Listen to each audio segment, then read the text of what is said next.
हाँ भैया, हम बहुत आप ढोलक सुना होगा।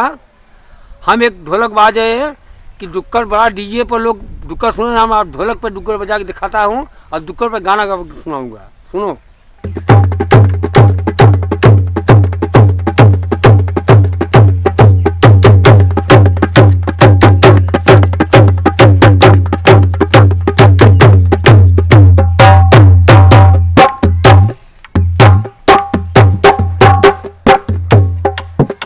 अरे महुआ गोसाई तोहक जरिया से कटौबई, तोहर रसाऊ में ना, तोहर रसाऊ में ना भैले सैया मातवाला, तोहर रसाऊ।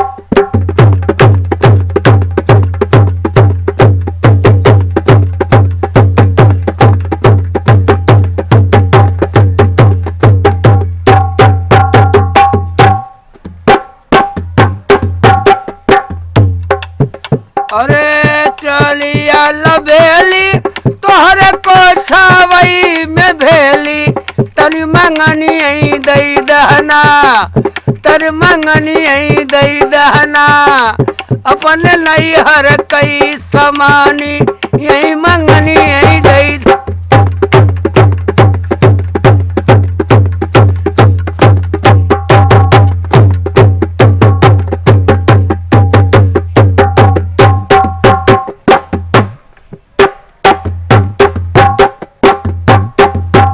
अरे रामा गईल बनवई, लखना गईल संगवई, हो सिया हो धनिया, अरे सिया हो धनिया भैली बना कई कोया लियई सिया हो।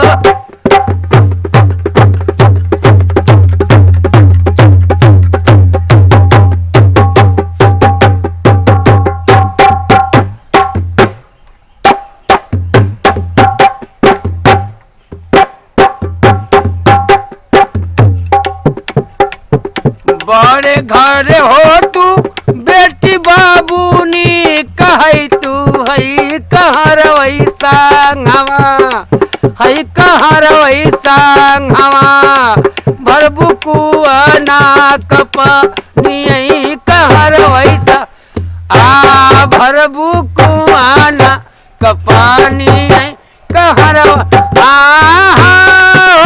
कहर वैसा